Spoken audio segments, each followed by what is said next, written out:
जाने माने शायर अख्तार नाज़मी की बड़ी खूबसूरत लाइनें हैं।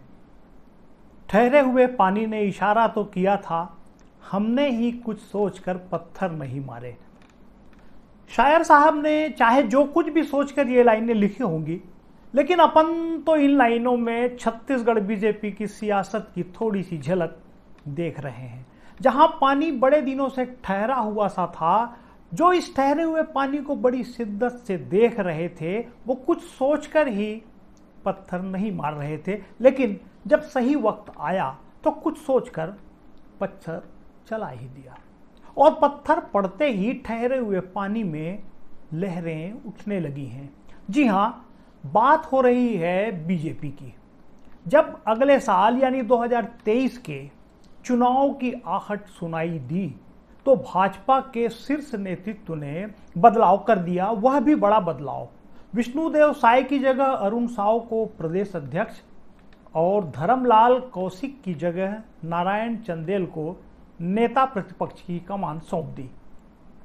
नमस्कार, आप देख रहे हैं खबरों की दीवार सीजीवाल। मैं रुद्र अवस्थी, आपका स्वागत है हमारे इस खास शो में, जिसमें हम बात करेंगे छत्तीसगढ़ में बीजेपी के चुनाव अभियान के आगाज की, जो एक बड़े बदलाव की शक्ल में हम सबके सामने है।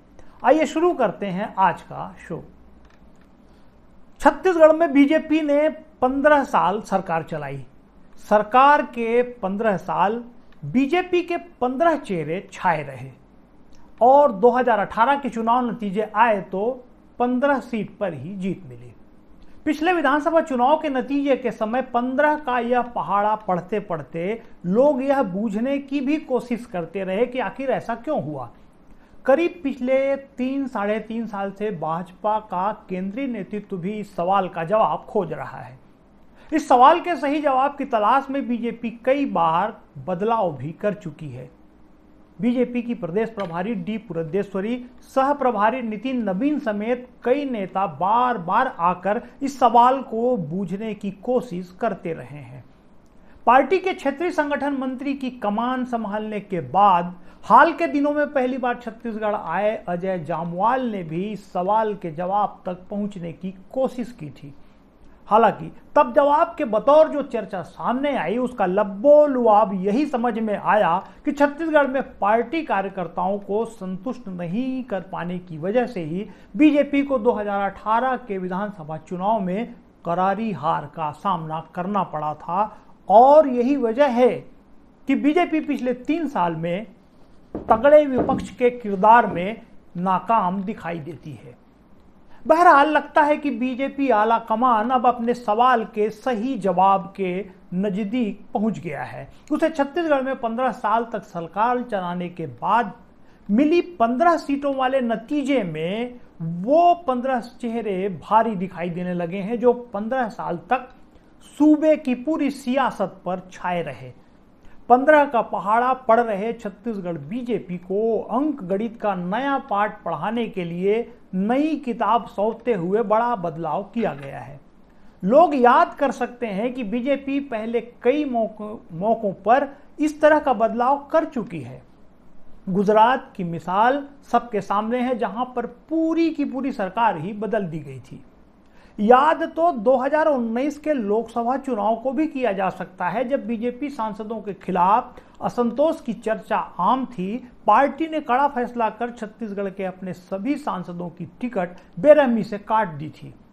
यहां तक कि उस समय केंद्र सरकार में मंत्री रहे आदिवासी नेता विष्णुदेव साय और पूर्व मुख्यमंत्री डॉक्टर रमन सिंह के बेटे अभिषेक सिंह को भी उम्मीदवार नहीं बनाया गया था, जबकि दोनों सिटिंग एमपी थे। उनकी जगह कई ऐसे नए चेहरे सामने पेश कर दिए जो पहले सुर्खियों में नहीं रहे, और बीजेपी का यह नुस्खा कामयाब भी हो गया। बीजेपी जो 2019 के लोकसभा चुनाव में छत्तीसगढ़ की 11 में से 9 सीटें जीत कर चुकी थी, जबकि कुछ समय पहले ही 2018 के विधानसभा चुनाव में कांग्रेस को जबरदस्त कामयाबी छत्तीसगढ़ में मिली थी। शायद इस कामयाबी को सामने रखकर ही बीजेपी ने छत्तीसगढ़ में एक बार फिर से चेहरे बदलने का नुस्खा आजमाया है। इस रणनीति में पहली बात तो यह नजर आती है कि पहले अपना घर ठीक किया जाए और ऐसे नए चेहरे पेश किए जाएं जो पार्टी के जमीनी कार्यकर्ताओं के बीच भरोसा और नया जोश पैदा कर सकें। यह कुछ वैसा ही है जैसे एक समय के बाद तालाब का पानी बदलने की जरूरत महसूस की जाती है। यह बदलाव करते हुए दूसरी इस बात को भी नजर में रखा गया है जिससे छत्तीसगढ़ की मौजूदा कांग्रेस सरकार और मुख्यमंत्री भूपेश बघेल के मुकाबले मजबूत विकल्प पेश कर सूबे के मतदाताओं का भरोसा जीता जा सके। राजनीतिक पंडित भी मानते हैं कि छत्तीसगढ़ की सियासत का पहिया पिछले 2-3 साल से जिस धुरी पर घूम रहा है उसके केंद्र में मुख्यमंत्री भूपेश बघेल ही नजर आते हैं। इसे पिछड़े तबके की राजनीति से जोड़ा जाए या फिर छत्तीसगढ़ या संस्कृति अस्मिता से जोड़कर देखा जाए, भूपेश बघेल ने प्रदेश की राजनीति को नया मोड़ दिया है। सूबे में आम लोगों के बीच बनी इस नई पहचान की वजह से जवाबी रणनीति में भी इसे शामिल करना जरूरी समझा जा रहा है।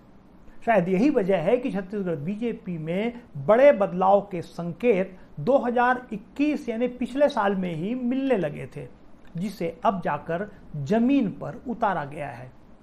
छत्तीसगढ़ बीजेपी में किए जा रहे बड़े बदलावों को अगर इस रणनीति का हिस्सा माना जा रहा है तो इसके पीछे भी मजबूत दलील नजर आ रही है। बीजेपी ने अगस्त महीने में सावन के जाते जाते अपने आदिवासी नेता विष्णुदेव साय की प्रदेश अध्यक्ष के ओहदे से विदाई कर दी। उनकी जगह पर बिलासपुर के सांसद अरुण साव को बीजेपी की कमान सौंप दी गई। फिर इसी महीने में धर्मलाल कौशिक की जगह पर नारायण चंदेल को नया नेता प्रतिपक्ष चुन लिया गया। मान लिया जाना चाहिए कि बीजेपी ने 2023 के अपने चुनाव अभियान का आगाज करते हुए नई जोड़ी पेश कर दी है। अब प्रदेश अध्यक्ष और नेता प्रतिपक्ष दोनों ही ओबीसी तबके से हैं। आंकड़ों के हवाले से यह बात अक्सर कही जाती है कि छत्तीसगढ़ में ओबीसी की गिनती अधिक है, जिसमें साहू और कुर्मी समाज की अधिकता है। बीजेपी ने दोनों ही समाज के अपने नेताओं को दोनों बड़े पद दे दिए हैं। आने वाले दिनों में पार्टी अपने बड़े नेताओं को छत्तीसगढ़ के दौरे पर भेजकर 2023 के चुनाव से पहले अपनी खोई हुई जमीन फिर से हासिल करने की कोशिश करेगी। नए चेहरे पेश करने की इस रणनीति के चलते आने वाले दिनों में और भी बदलाव देखने को मिल सकते हैं। मुमकिन है कि अब तक बीजेपी की राजनीति में छाए रहे चेहरों की जगह और नए चेहरे सामने आ सकते हैं। खबरें तो यह भी मिल रही हैं कि बीजेपी संगठन में ऊपर से नीचे तक अभी और बदलाव होंगे और इसकी आंच 2023 के विधानसभा चुनाव में दावेदारी कर रहे भाजपा नेताओं तक भी पहुंचेगी। इशारा साफ है, छत्तीसगढ़ की 90 विधानसभा सीटों पर उम्मीदवारों की ऐसी फेहरिस्त सामने आ सकती है जिसमें कई चेहरे एकदम नए होंगे।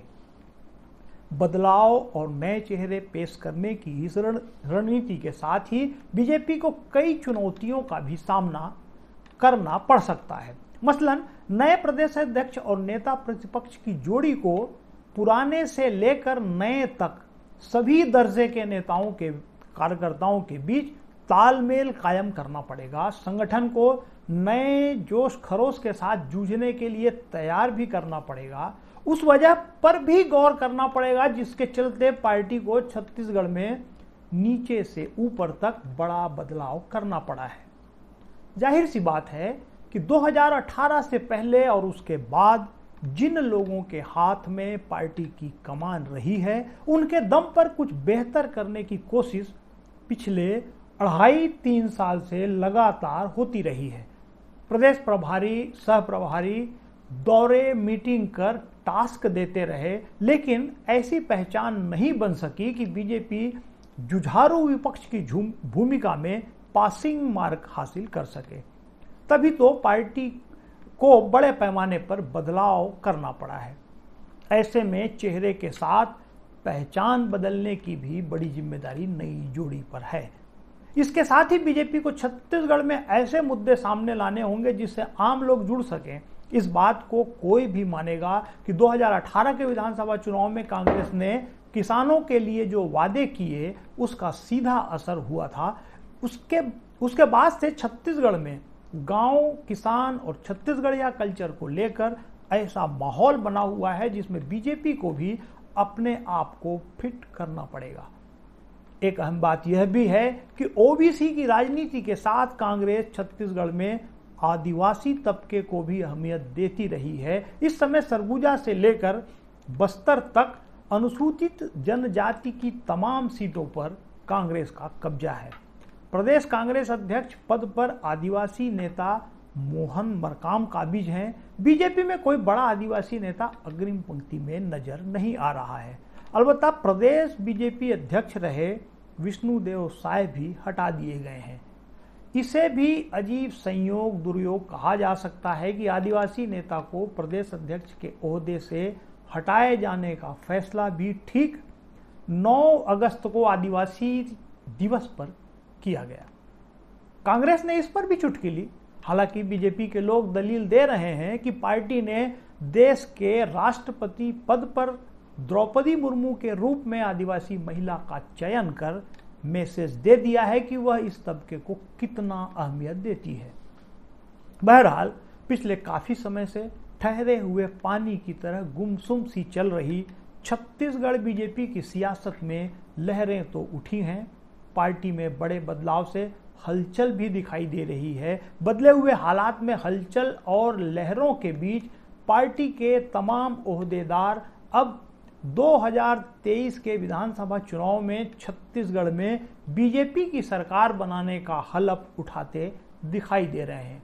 लेकिन सियासी बिसात पर चेहरे बदलने का यह दांव कितना कारगर होगा, इस सवाल के जवाब के लिए आने वाले वक्त का इंतज़ार करना ही बेहतर है।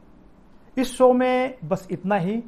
अगर आपको हमारी यह कोशिश पसंद आए तो हमारे YouTube चैनल को सब्सक्राइब कर इसे अपने दोस्तों के बीच शेयर भी कर सकते हैं। आपके इस सहयोग से टीम सीजीवाल को हौसला मिलेगा।